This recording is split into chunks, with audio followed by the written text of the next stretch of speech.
Today we are making something called the Amritsari Pedewali Lassi, and to help me make that, we have Chef Anahita Dhondy joining me in the kitchen once again. Hi Sonal. Hello Anahita. We're looking so festive. I know, especially you. Thank you.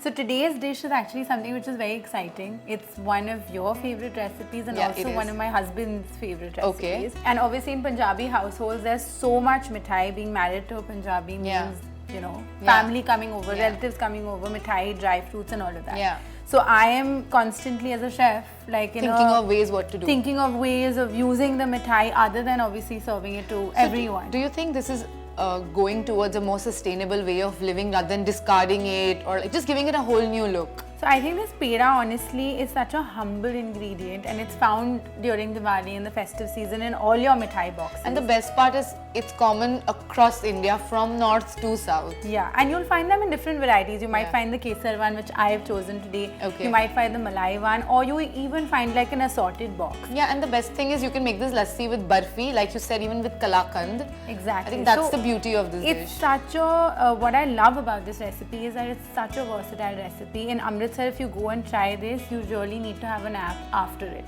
Huge glasses, lots of thick yogurt, lots of meetha peda, probably khoya also added to it. Okay, start Anahita, I'm excited. Let's make it. Okay, so why don't you start crumbling these pedas and we'll get all the other ingredients ready in the bowl. I'll try to get it as fine as possible. As fine as possible, because otherwise if you were making this at home, you would ideally make it in a, you know, use a hand blender or use a mixer grinder. What is the mithai that you gravitate towards? So I love all mithais and I think the festive season is perfect for it because there's so many mithais coming into the house, different varieties, but I have this small sweet spot for garam gulab jamuns and I think a lot of people do, but I don't like it stuffed. I am very particular. No elaichi, you mean no elaichi, no stuffing, no mawa or anything inside it, but just really hot, soft, fresh gulab jamun. Yeah. Okay, is this done? Yeah, so this is done. We'll put it into this beautiful bowl and first we're going to make a little bit of a paste. Okay. So like how in a mixer grinder. So I would just add it all in a blender and just blend it up, but you being a chef, I know you'll have some tricks up your sleeve. Yeah, so what I'm doing is I'm just infusing this milk with a little bit of saffron. Now this is not in the traditional recipe. This I just feel gives you that nice extra saffron flavor. Taste, right. And also if you would like to add some turmeric because you think it's going to be an antioxidant and it's going to be really good for you, you can even do that. So it's a nice yellow milk saffron paste and I'm just going to pour this. Okay, nice. So that will help you kind of make it pasty. Yeah. So if you can give me the whisk, I'm just going to mix this up.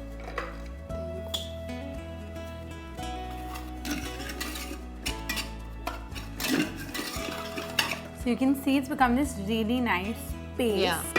And that's what the milk does. But if you don't want to add milk, you can just add yogurt as well. Okay, straight up. But I think lassi is a good combination of milk and yogurt. So I'm glad you're sticking to that. And I'm just going to be sweetening this very slightly with some jaggery, which is totally up to you if you want to add a sweetener because the peda is actually quite sweet. But since you add yogurt or milk to it, that sweetness kind of gets diluted. So I'm just mixing this up very, very quickly.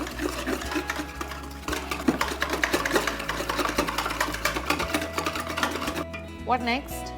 So now into this we'll be adding some yogurt. Okay. And tell me, what do you think? I mean, do you think lassi should be made with yogurt or milk, or what's your take? Or soy milk? I think combination of dahi and milk is ideal, and definitely not soy milk. I think what fits right here is pure dairy, and I think it's okay if it's from the right source, right? Rather than going after skim milk or soy milk, there's nothing wrong with it. But you can do it with your coffee, in your desserts, whatever else you like, but not in a lassi. Exactly. And although coconut yogurt lassi is not unheard of. I know, and it's actually quite delicious. I mean, no... And pure dairy from the right source, from an indigenous cow which comes from a clean farm, I think that's completely acceptable. And honestly, Sonal, I feel that everything in moderation is good. And that is more sustainable. I mean, just putting so much demand on one industry and the other one kind of going out of business or not having enough demand, I think that is impactful. So even if you're going and having almond milk or soy milk or coconut sugar or coconut, milk, but there has to be a good balance between everything. Yeah, so unless you have lactose intolerance, in that case exactly. you have to avoid I mean, that's a medical condition, so obviously you need to avoid it. But I'm actually very curious, not only do you have all this, there are also all these spices like looking things. What are those things? So what we're going to do is, obviously the Pedewali Lassi has to be layered with some spices.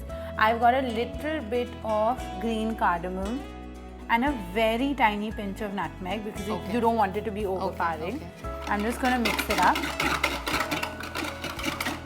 So this is fully almost ready. I'm just going to do a quick taste test. Good. It's really silky smooth, but what I love the most about this dish is that because of the yogurt, the sweetness gets balanced out. It's got that little khattapan, which I think works really well. So this is ready. Just gonna pour this. I like how you've kept it all authentic. You're pouring it in that kulhar now.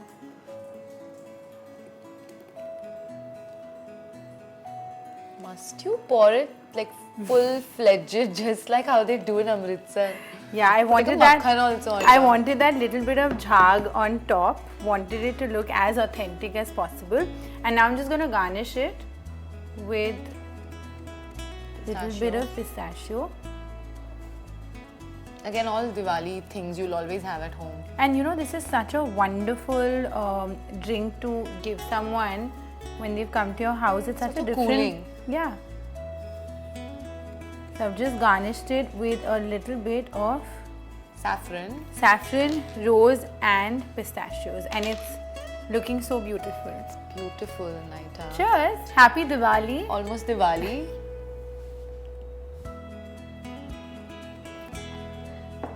That was so good. Yum.